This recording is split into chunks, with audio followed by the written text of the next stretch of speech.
Olá, meus queridos irmãos, olá, minhas queridas irmãs, família do YouTube. É com alegria que mais uma vez chego a você com uma pequena reflexão da palavra de Deus.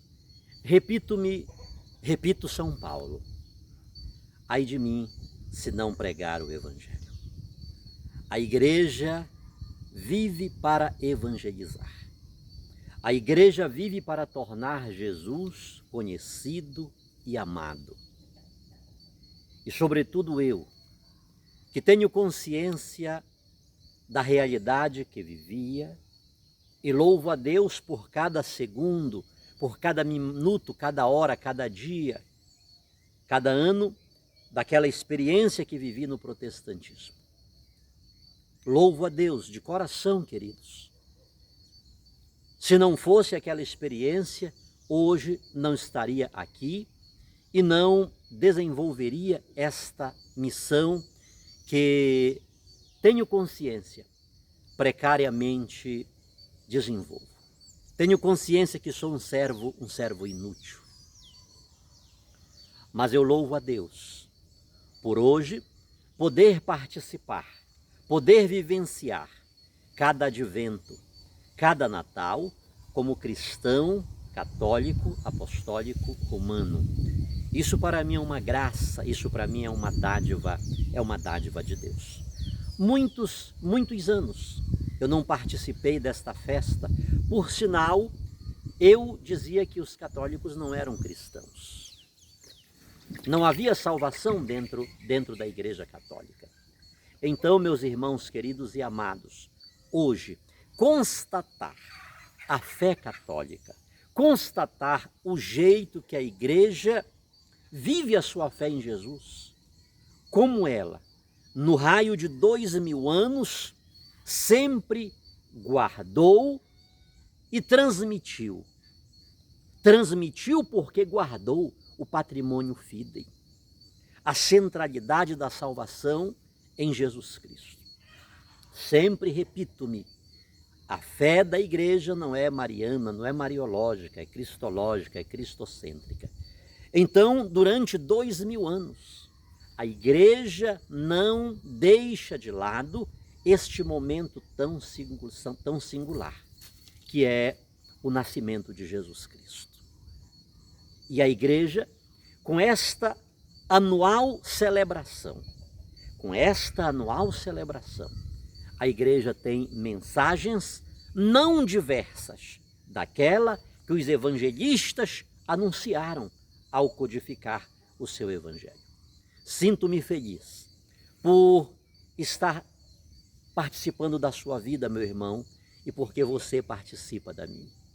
Muito obrigado a cada um de você que tem me ajudado nesta árdua missão de anunciar Jesus. Muito obrigado a vocês que nos têm estendido as mãos, a vocês que de algum modo nos têm abraçado e têm dito: missionário, vamos em frente. Eu louvo a Deus e eu não posso deixar de externar a cada um de vocês os meus sinceros votos de paz, alegria, prosperidade, saúde, união, unidade.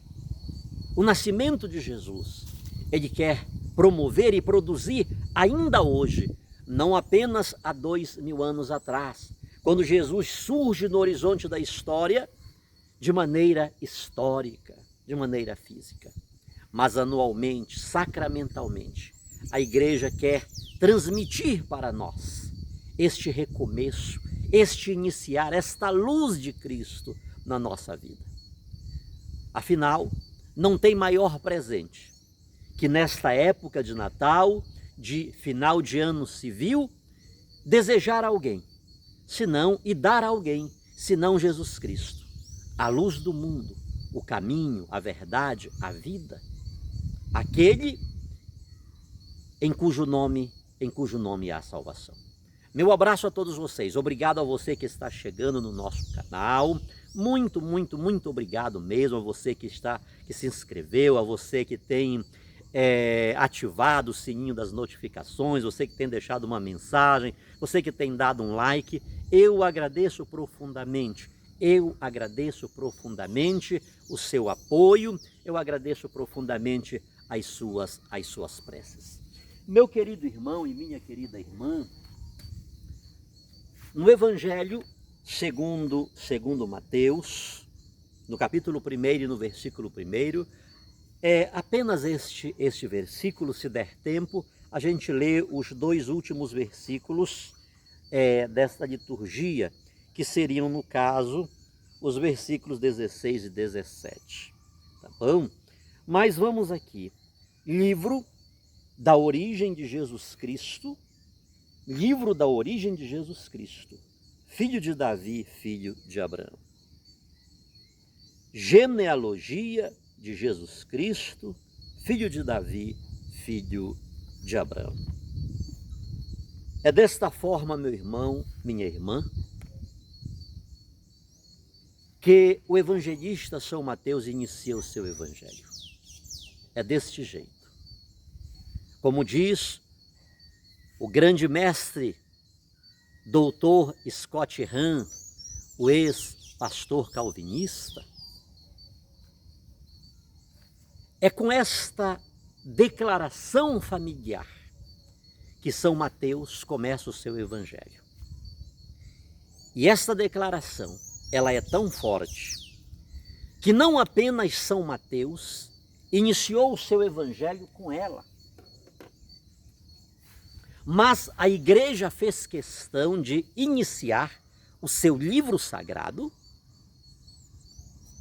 com o evangelho de São Mateus e concomitantemente com esta frase: genealogia de Jesus Cristo, filho de Davi, filho de Abraão.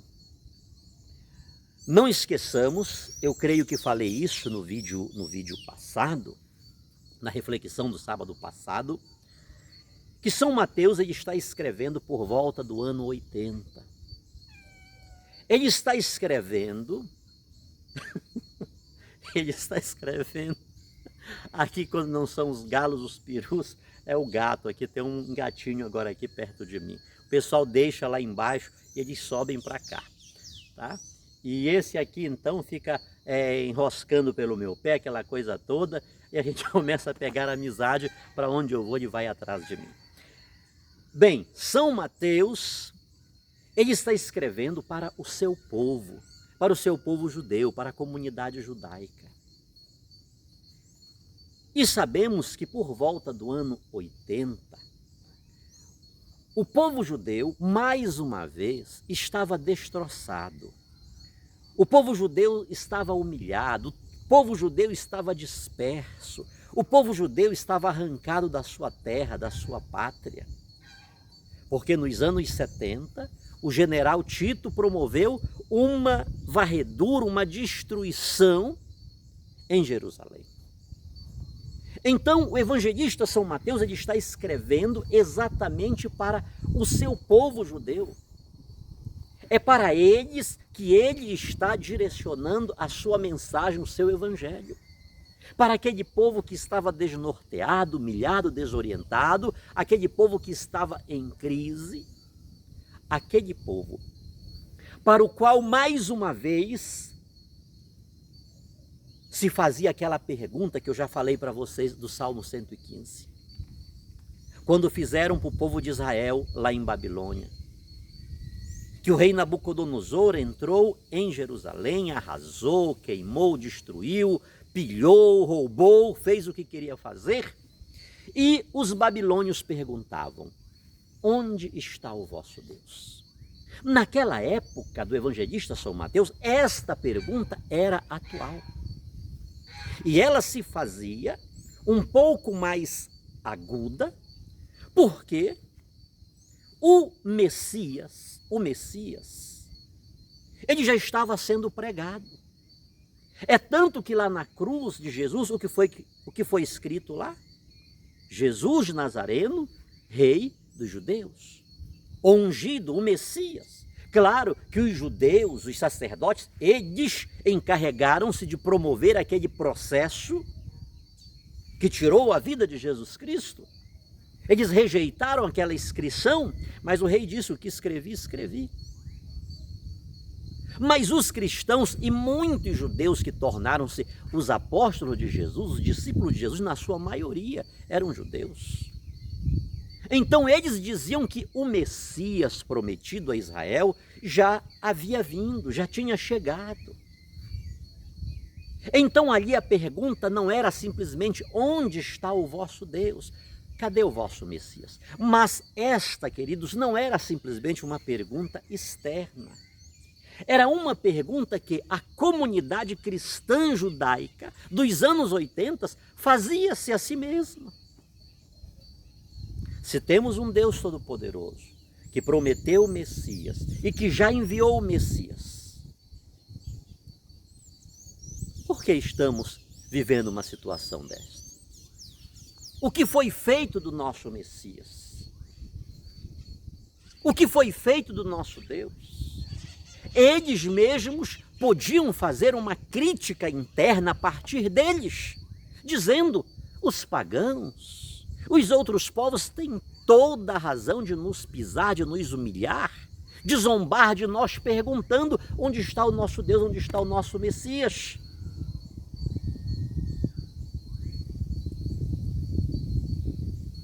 Porque aquilo que estamos vivendo só depõe que não temos um Deus, que não temos um Messias. Aqui, queridos, há uma pequena reflexão para todos nós. Aqui é uma pequena reflexão para todos nós. Não esqueçamos que, embora muitos judeus tenham reconhecido Jesus, inclusive judeus do partido dos fariseus, dos saduceus, da classe sacerdotal, tenham olhado para Jesus com uma certa admiração e até com determinados elogios, mas os dirigentes de Israel, na sua esmagadora maioria, eles não reconheceram Jesus. Eles não viram Jesus como Messias. Ele veio para o que era seu, mas os seus não o quiseram. Aqueles que deveriam ser os primazes na aceitação do Salvador, no reconhecimento do autêntico tempo messiânico que havia chegado, eles encarregaram-se de levá-lo à cruz pelas mãos dos romanos. Então, de certo modo, aquilo que eles estavam vivendo, nacionalmente falando, dentro do seu território, eles podiam bater no peito e dizer: por nossa culpa, por nossa máxima culpa. E não poucas vezes isso acontece conosco, e na maioria das vezes, e sempre, nós somos os culpados por tantas situações desagradáveis que surgem na nossa vida. É possível, assim como disseram para os judeus, repito-me, no tempo de Nabucodonosor, em várias outras ocasiões, naquela época, 2000 anos atrás, é possível que alguém hoje também olhe para nós e diga: onde está o teu Deus? Justamente neste período de advento que estamos nos aproximando ao Natal, talvez muitas vezes estamos envergonhados diante de pessoas que nos apontam o dedo: onde está o teu Deus? Para você estar nessa situação que você está vivendo. Como você vai festejar o Natal? Que festa você vai celebrar? Você é cristão? Se você não tem nem como fazer um bolo para celebrar o Natal, você não tem nem o que comer, você está com a sua energia cortada. Estou falando isso agora e estou lembrando Cristina Edson, lá em Goiânia. Está doendo aqui também, tá, meu anjo? Está doendo aqui. Ontem à noite, um caminhão carregado de soja perdeu o freio, o motorista não conseguiu engatar a marcha e o caminhão voltou. E o Sorriso, que era o apelido do filho da Cristina Edson, né? Ele era um entregador em moto, um motoboy. Estou lembrando especificamente o que é que ele entregava, né? E o caminhão desceu. Como é, mãe? Na hamburgueria, ele trabalhava numa hamburgueria. E o caminhão desceu e passou em cima dele. Inclusive bateu ainda em 2 outros veículos. O motorista não estava alcoolizado. Os 2 outros veículos que foram batidos, né, que estiveram envolvidos naquele acidente, testemunharam a favor do motorista. Foi feito bafômetro, tudo aquilo. O caminhão seria levado à perícia. Sequer conseguiram tirar o caminhão de lá porque não tinha guincho com força suficiente para tirar. O certo é que o Sorriso morreu assim, tão bruscamente. Está doendo muito, dói muito, queridos, dói bastante, dói mesmo, dói mesmo.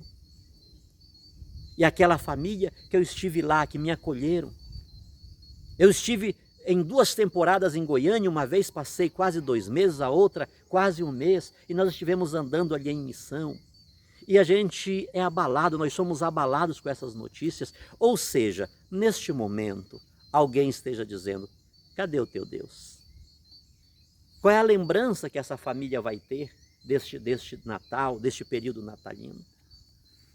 Cadê o teu Deus que tu adora, aquela família, ministro extraordinário da comunhão?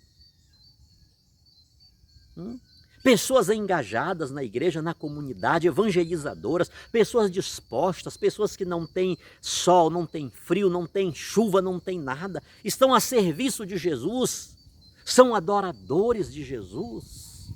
É uma família adoradora aquela. Estou falando de algo que eu vivi e convivi com aquela família. Então alguém possa estar dizendo, onde está o teu Deus? Onde está o teu Jesus? Que te permite viver o Natal desse jeito? Ah, queridos, muitos de nós não temos ideia, ou melhor, todos temos ideia da dor, do sofrimento, das limitações econômicas, das patologias que muitas pessoas estão enfrentando por aí. Quantas pessoas desenganadas, quantas pessoas literalmente no corredor da morte. Porque os médicos, a medicina, os recursos escassos disseram, não tem jeito. Então, assim como há 2000 anos atrás, São Mateus está escrevendo para um povo em crise, um povo humilhado, um povo alquebrado, para quem se perguntava onde está o vosso Deus. Alguém possa hoje também estar dizendo o mesmo para muitos de nós. Todavia, eu gosto de repetir o profeta Abacuque, ainda que a figueira não floresça, ainda que não haja fruto na videira e o produto da oliveira minta, ainda que nos currais não haja gado, ainda que o pomar esteja escasso, estéril, ainda que esteja desempregado, ainda que esteja sem energia, ainda que não tenha condição para fazer nada, nada, nada. A minha estatística me diz que não vou ter sequer o que comer neste dia. Não tenho condição de fazer uma festa de final de ano. Estou com parentes hospitalizados. O carro matou meu filho. Ainda assim eu me alegrarei no Senhor e exultarei no Deus da minha salvação. Por sinal, concomitantemente a este momento tão triste da família do meu irmão Edson, hoje, o meu filho Natanael, lá no estado do Pará, está completando mais um ano de vida. Você está vendo como a gente precisa se alternar no meio dessas alegrias e dores, queridos irmãos? Para mim é uma alegria. Embora distante, vários anos que a gente não se encontra, não vejo meu filho. Sei que Deus irá promover e prover um meio para a gente se encontrar e celebrar algumas datas que a gente não consegue celebrar, inclusive com a minha mãe, muitos anos que a gente está longe. Mas pelo outro lado, a dor do meu irmão Edson dói em mim. Hoje, queridos, eu pensei profundamente quando chegou essa notícia para mim.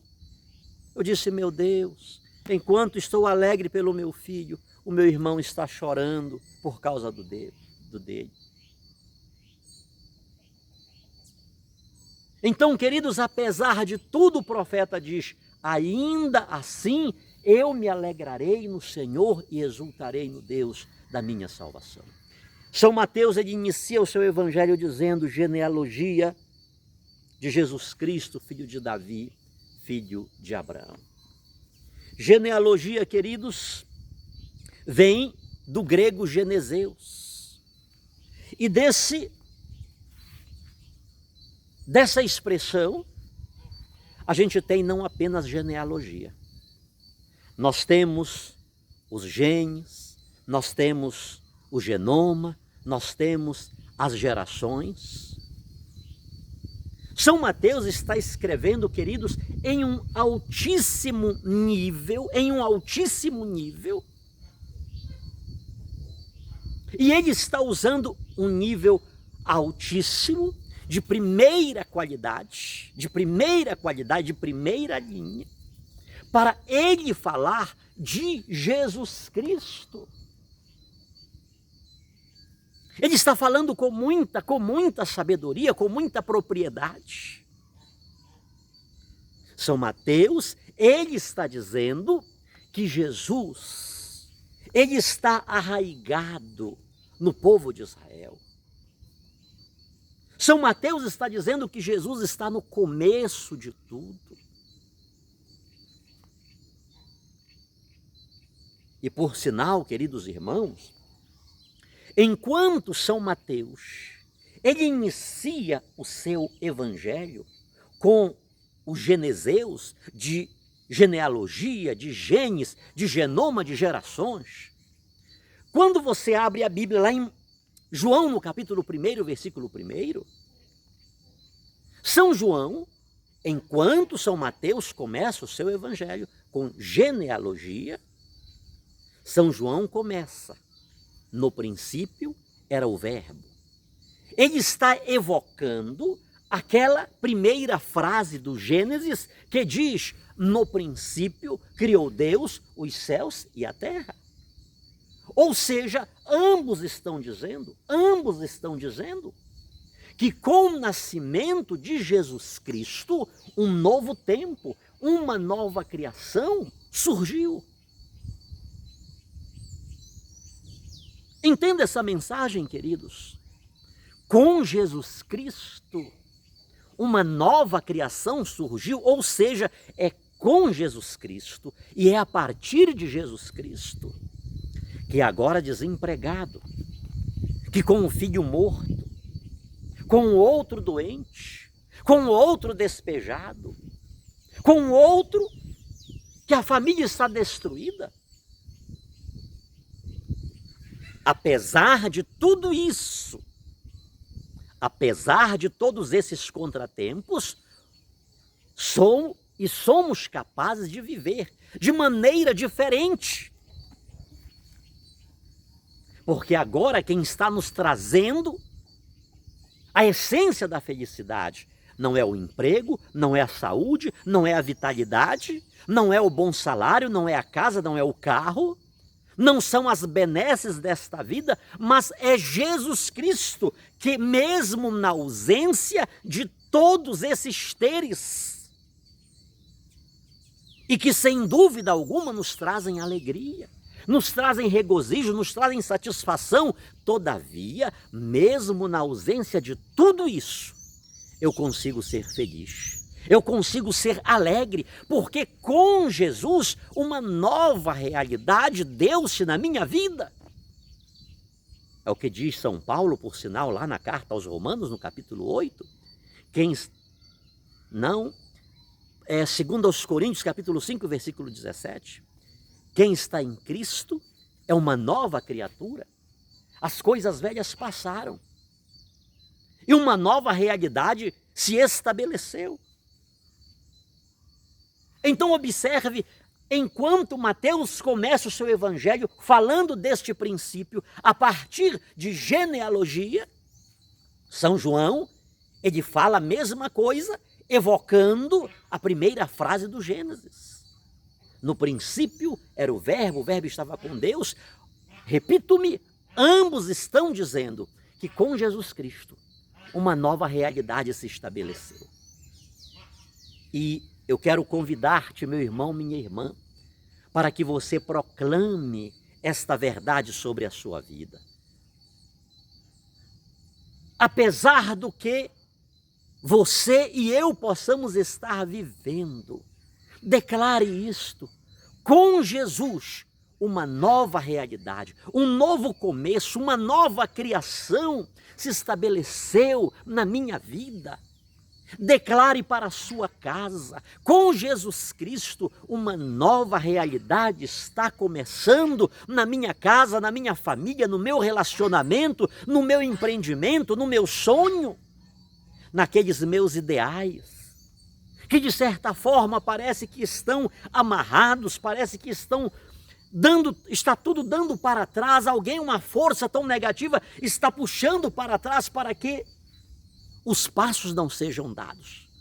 Com Jesus, uma nova realidade está se estabelecendo na minha vida.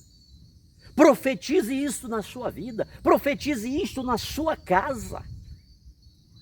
Precisamos, queridos, determinar isto na nossa vida, porque esta, repito-me, não apenas São Mateus, não apenas São João, mas a igreja, esta igreja que liturgicamente, sacramentalmente celebra mais uma vez o Natal de Jesus Cristo, na hora de ordenar, de codificar o seu livro sagrado, ela pega exatamente este Evangelho de São Mateus e coloca no início, porque a igreja está dizendo para nós que com Jesus, quando Jesus entra na nossa vida, uma nova realidade se estabelece. Um novo começo. E eu te digo, meu irmão e minha irmã, talvez até você me aponte o dedo, mas eu quero te dizer e eu quero determinar isso na minha vida, que com Jesus, uma nova realidade, um novo começo está dando-se na minha e na tua vida. Eu não estou pregando apenas para você, eu não estou apontando o dedo para você. Eu preciso que uma nova realidade aconteça na minha vida. Porque se tem alguém que sabe, que conhece as barreiras que temos enfrentado, as limitações que temos enfrentado, esse alguém sou eu mesmo. E eu quero que em todas as áreas da minha vida uma nova realidade se estabeleça. Temos muito a fazer, temos muito a ajudar. Quantas e quantas pessoas estão precisando de nós, queridos? E às vezes a gente não tem o mínimo para oferecer, para ajudar, para socorrer. Então, eu quero determinar, junto com a igreja, como cristão católico, não estamos atravessando uma festa qualquer, uma festa facultativa, não, é a festa do nascimento do meu Salvador, aquele que é a cabeça do corpo místico, a igreja. Ele é o Senhor da minha igreja, e a minha igreja está dizendo que quando Ele entra na nossa vida, uma nova realidade se estabelece, e eu, porque sou igreja, eu tomo posse desta verdade. Eu transmito esta verdade, eu anuncio esta verdade. Porém, queridos, o evangelista São Mateus, ele não somente está dizendo que Jesus é o Messias, ele diz isso reconstruindo a história da salvação judaica. Ele está situando Jesus na história dos hebreus, ou seja, não somente Davi, não somente Abraão, mas cada nome desta genealogia, desta lista genealógica, como diz o doutor Scott, esses nomes de difícil pronúncia, tem um capítulo especial e não um pouco dramático, sofrido, chorado, da história de Israel. e o povo hebreu dos anos 80, para quem o evangelista São Mateus está escrevendo, aquela comunidade conhecia muito bem esta história, porque era a sua história. Era a história dos seus antepassados. Então, o evangelista, ao escrever genealogia de Jesus Cristo, filho de Davi, filho de Abraão, ele está usando um artifício, uma técnica, um jeito de encarnar-se, de adentrar na história do seu povo, que ia não apenas até Davi, mas que ia até Abraão. Era lá que se marcava e se estabelecia a ancestralidade do povo judeu. Então, para São Mateus falar de Jesus, ele adentra naquela história. Ele precisa mergulhar naquela história, porque ele quer provar, ele quer testemunhar que aquilo que aconteceu na sua vida ia acontecer também na vida de cada um dos seus irmãos judeus. Assim como Jesus um dia ouviu na coletoria e disse, segue-me, e ele o seguiu, a partir de então a sua vida teve um outro rumo. São Mateus, ele quer dizer que esta mesma realidade vai acontecer com os seus patrícios. E a partir dos judeus, para todos, porque o próprio São Mateus, no final do seu evangelho, ele vai codificar aquela grande missão de Jesus: ide por todo mundo, anunciai o evangelho a todas as nações, ensinai todos os povos, batizando-os em nome do Pai, do Filho e do Espírito Santo. Ou seja, não é apenas, São Mateus está dizendo que a salvação não é apenas para o povo judeu, mas é para todas as nações, é para todos os povos. São Mateus está dizendo que é ele que o chamou na coletoria e mudou os rumos da sua história. Ele também está chamando a todos e está enviando a todos para que o propaguem, para que o anunciem, para que o tornem conhecido e amado. Mateus, ele inicia, queridos, o seu evangelho, a sua narrativa sobre Jesus, falando sobre duas personalidades da história de Israel diante da simples pronúncia do seu nome.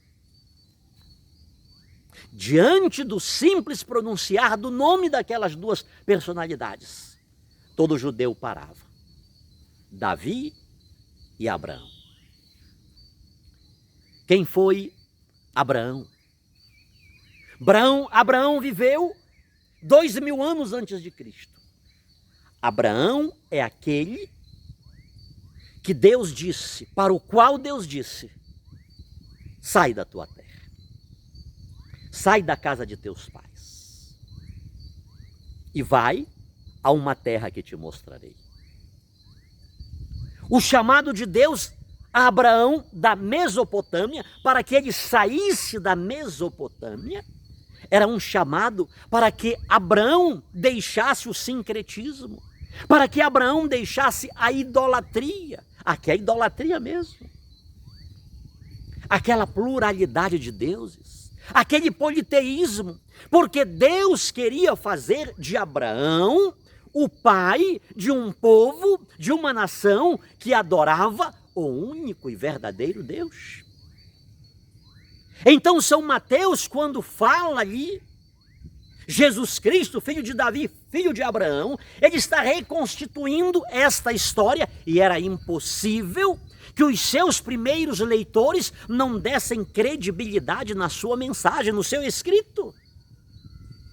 Pelo menos eles queriam verificar a autenticidade do que ele estava falando, porque ele estava adentrando na história, ele estava contextualizando a sua pregação, ele queria transmitir uma mensagem arraigada na história do seu próprio povo, o povo portador das promessas messiânicas. Abraão é aquele para o qual Deus disse, sai da tua terra, sai da Mesopotâmia, sai da idolatria.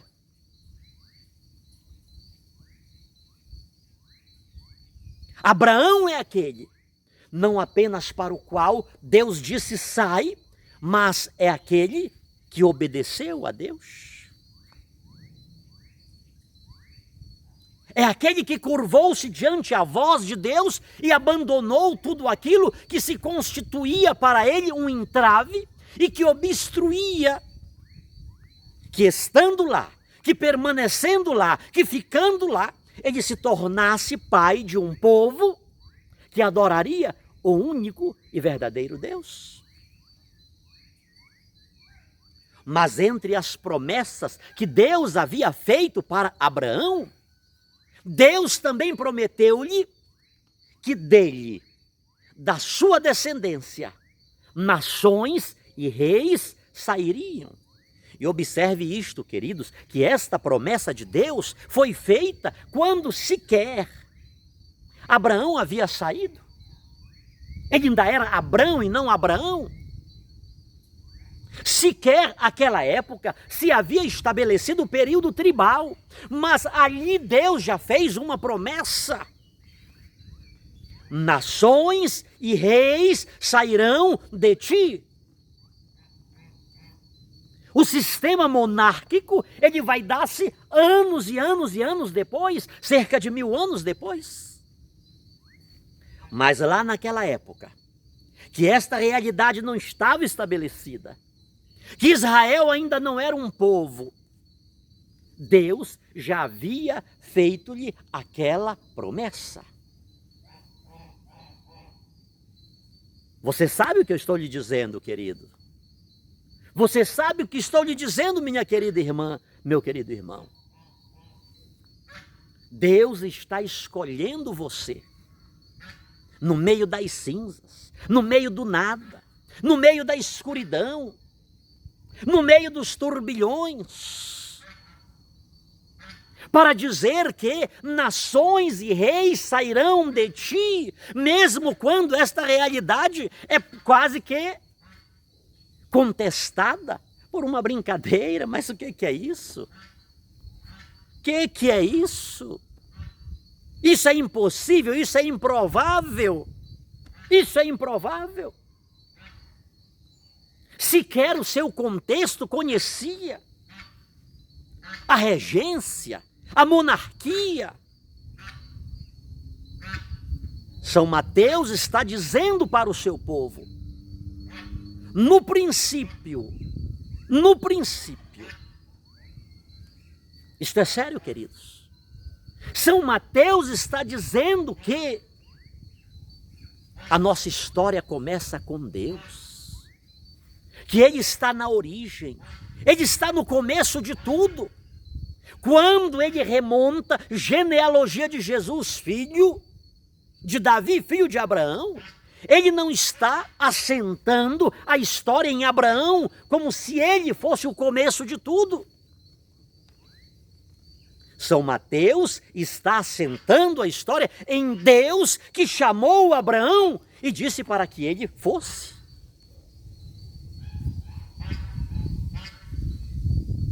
Meu irmão e minha irmã, esta é uma verdade que precisamos determinar na nossa vida. Deus o princípio, Deus o começo. E Ele que é o começo, Ele pode falar, Ele pode determinar a sua palavra na nossa direção, mesmo antes do nosso nascimento.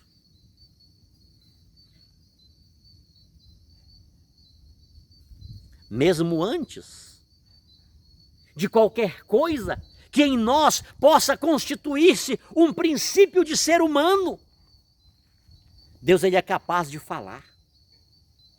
E São Mateus ele está dizendo que esse Messias, que é o Messias que já veio, ele foi determinado por Deus muito antes de Davi, muito antes de Abraão. Isso é crer em Deus, queridos. O cristão católico, ele professa diariamente a sua fé dizendo: creia em Deus Pai Todo-Poderoso, Criador dos céus e da terra. E nós precisamos crer nisso. Esse é o nosso Deus. Ele promete antes do nascimento. Esse filho, essa filha, que vai nascer, da qual você está grávida, Não tenha dúvida que é uma promessa de Deus na tua vida. Não é um acontecimento qualquer, não é uma coincidência, não é um erro de percurso. É Deus cumprindo uma promessa na minha e na tua vida, através deste filho, através deste neto, através deste bisneto. Se Deus falou e Ele é capaz de falar, Ele é suficientemente capaz para cumprir, e Ele está cumprindo a promessa dEle na minha e na tua vida. Ele está trabalhando, queridos. A história, ela não está dando-se de maneira alheia, de maneira diversa.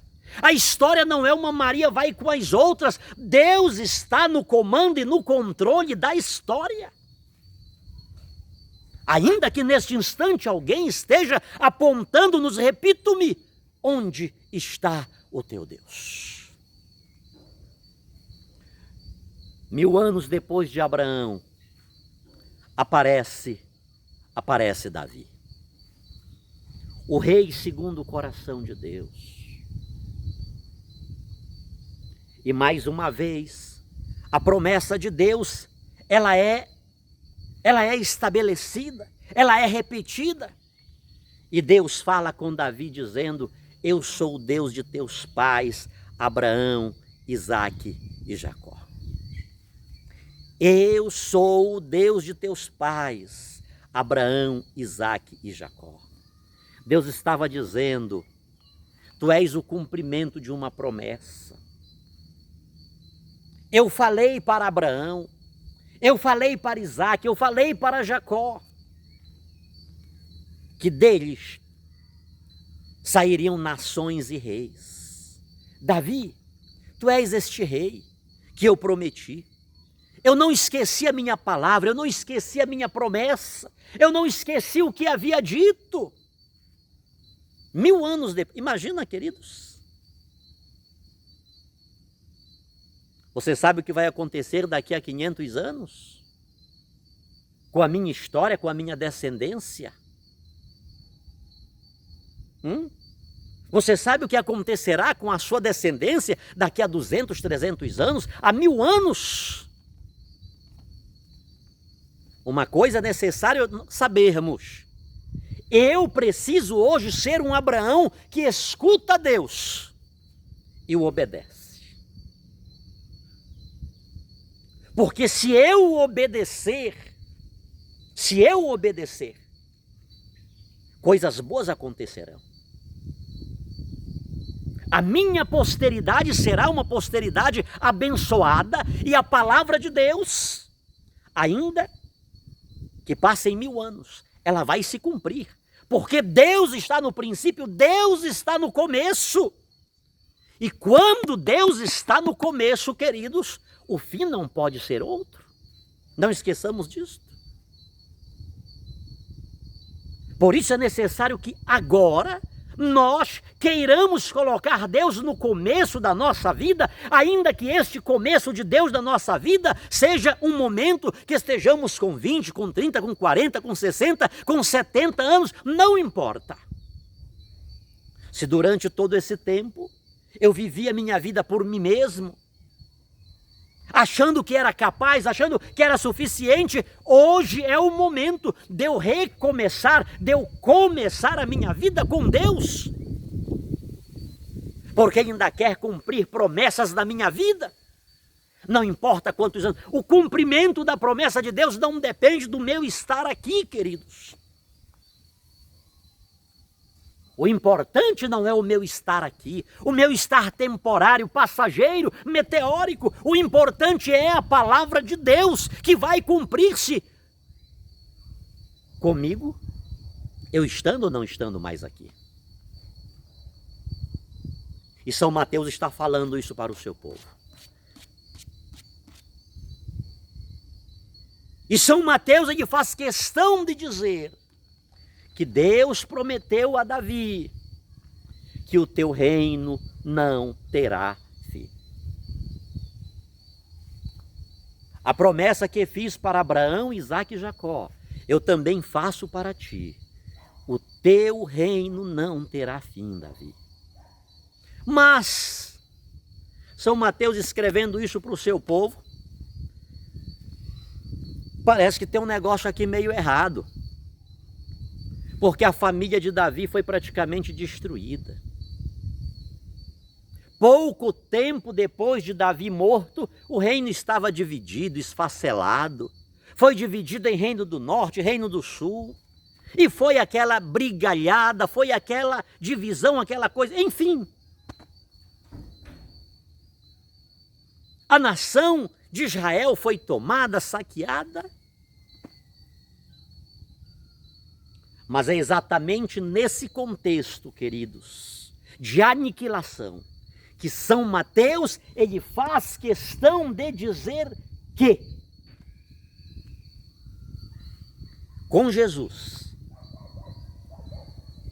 estava realizando-se um novo começo. A promessa feita a Abraão, a promessa feita a Davi, estava agora cumprindo-se definitivamente em Jesus e de uma forma, de um modo que nunca tinha sido vista na história. O plano de Deus estava realizando-se. Tinha acontecido em Jesus de Nazaré e aconteceu de um modo que não entra na cabeça do ser humano. Mas aconteceu. Mas aconteceu. O que é que ele está dizendo? Se você ler o final deste trecho litúrgico, o versículo 16.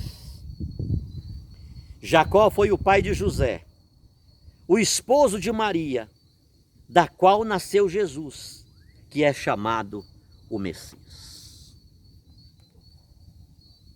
A genealogia machista, patriarcal, ela é quebrada para dizer o esposo de Maria. Jacó, pai de José, o esposo de Maria, da qual nasceu Jesus, o Cristo. Você observa como Mateus está falando de Jesus dentro da história, arraigado na história? É ele. Ele não nasceu por um acaso, ele não surgiu por um acaso. Ele é a promessa, ele é a realização da promessa de Deus feita a Abraão, aos patriarcas, a Davi. É ele. São Mateus está transmitindo esta mensagem, queridos. São Mateus está dizendo: Deus cumpre a sua palavra. Deus cumpre o que promete, está aí, ele veio, ele nasceu. E ele nasceu de forma como ninguém jamais presenciou, mesmo com todas as maternidades sobrenaturais que a história de Israel reconhecia, como por exemplo a de Abraão e Sara. A maternidade de Maria Santíssima, ela foge os padrões. Porque a maternidade sobrenatural de Sara envolveu Abraão. A de Rebeca envolveu Isaac, a de Ana envolveu Eucana, a de Isabel envolveu Zacarias. Mas na de Maria Santíssima não tem o concurso do varão. E São Mateus faz questão de dizer que José, o justo esposo de Maria, ele quis deixá-la secretamente porque constatou que ali tinha algo errado. Por mais justo, por mais que não quisesse a destruição de Maria. Mas ele diz: isso aqui não é para mim. São Mateus faz questão de relatar este episódio. São Mateus faz questão de dizer que o anjo foi lá com José e disse: não temas receber Maria como tua mulher, porque o que nela está gerado não é coisa da carne, não é coisa do sangue, é coisa de Deus, é coisa do Espírito Santo, é algo sobrenatural, José, é um novo começo, é um novo início. Meu irmão, tu não sabes como, mas um novo início está acontecendo na tua vida, na tua casa. Tem uma nova realidade de Deus para mim e para você. É um jeito que a gente desconhece, é um jeito que a gente ignora, é um jeito que a gente diz não há como, mas é desse jeito que para tudo se traduz em uma palavra impossível. É aí que Deus vai entrar. É aí que Deus vai começar, é aí que Deus vai agir, e Ele está chamando a mim e a você para que sejamos um povo novo, para que sejamos o povo do impossível. Coisas extraordinárias e impossíveis acontecerão na nossa vida. Mesmo no meio da crise, mesmo no meio da pandemia, mesmo no meio das patologias, mesmo no meio de todos os contratempos, o impossível de Deus acontecerá na nossa vida, porque Deus prometeu, e Natal, mais que período de promessa, é período de cumprimento de promessa. O Senhor está cumprindo promessas, queridos. O Senhor está cumprindo promessa de restauração, de cura, de libertação, de portas abertas, e muitas pessoas não saberão como isso acontecerá, porque tem uma lei estabelecida no mundo para exterminar, para fechar as portas, para não deixar as pessoas dar um passo à frente, e elas não saberão o que é que está acontecendo. Por que que isso está acontecendo? É porque Deus prometeu, e aquele que prometeu cumpre.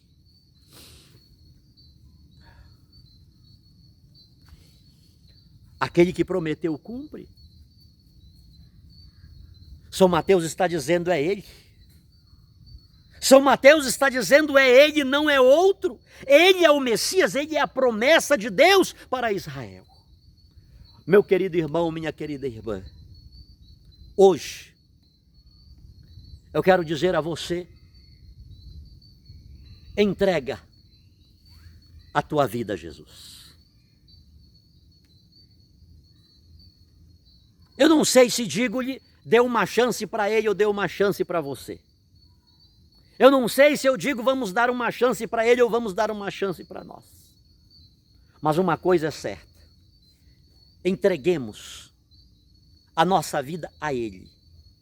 Confiemos nele. Confiemos nele.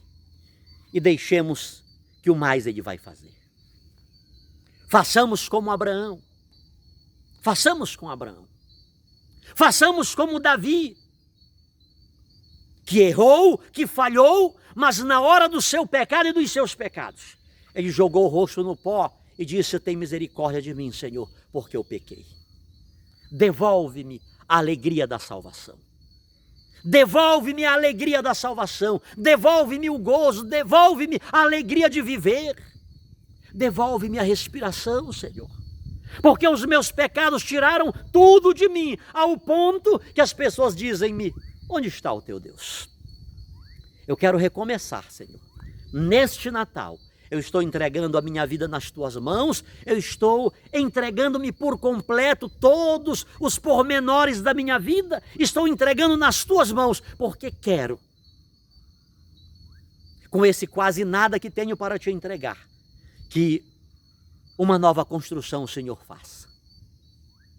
Eu preciso recomeçar, reconstrói a minha vida, Senhor. Aqui estou te entregando tudo o que está em mim, tudo o que tenho, tudo o que sou, estou entregando nas tuas mãos, porque é só contigo que eu vou viver por toda a eternidade, é só contigo que os meus sonhos irão se realizar. Entrega o teu caminho ao Senhor, confia nele, e o mais Ele fará. Sobre todos nós, hoje e sempre, a bênção desse Deus Todo-Poderoso, o Deus de Maria Santíssima, que é Pai, Filho e Espírito Santo. Amém, amém, amém.